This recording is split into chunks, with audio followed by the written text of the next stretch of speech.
ఏమైంది అట్లన్నా? ఆ సురేష్ గారు మళ్ళీ నాకు బ్రేకప్ చెప్పాడు. చెప్పాడా? చెప్పకపోతే అనుకోవాలి. నీకెందుకు అంత హ్యాపీ? హ్యాపీ ఏముందిలే ఇంకా. 50,000? హా, 50,000 ఎవరు కొట్టారు నీకు ఫోన్ పేలో? డాడీ కొట్టారు. మా అయ్య నేను డబ్బులు అడిగితే మా అయ్య నన్ను రివర్స్లో డబ్బులు అడుగుతాడు. మీ డాడీ 50,000 ఎందుకు కొట్టాడు నీకు? అదా నా మంత్లీ పాకెట్ మనీ.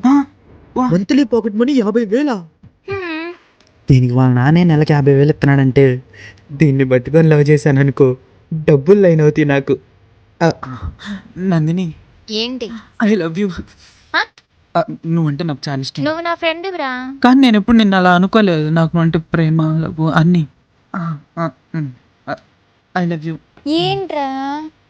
నీకు నీకు ఇప్పుడు ఏం కావాలి? నేను కూడా సురేష్ గోల్లాగా బ్యాగ్ ప్యాంట్ వేసుకోనా, లేదంటే ఒక చిన్న బనీని వేసుకొని మూన్ వాక్ చేసుకుంటున్నానా? నీకేం కావాలో చెప్పు, నేను అలా తయారవుతా. కానీ నన్ను మాత్రం లవ్ చేయి. సరే అయితే ఇంకో 50,000 తీసుకొని రా వచ్చే నెల నుంచి. ఎందుకు? నేను ఆనిస్తున్నాడుగా, నెలకి 50,000 పాకెట్ మనీయే.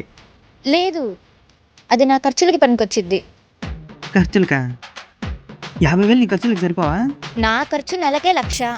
లచ్చా? దీన్ని లవ్ చేస్తే అడుక్కు తింటమే. సరే సరే సరే కానీ నీ పక్కన లలిత ఉంటుంది కదా, ఆ పిల్లకి వాళ్ళ నా పాకెట్ మనీ ఎంత ఇస్తాడో కనుక్కోవాలి. నువ్వు మారవారా?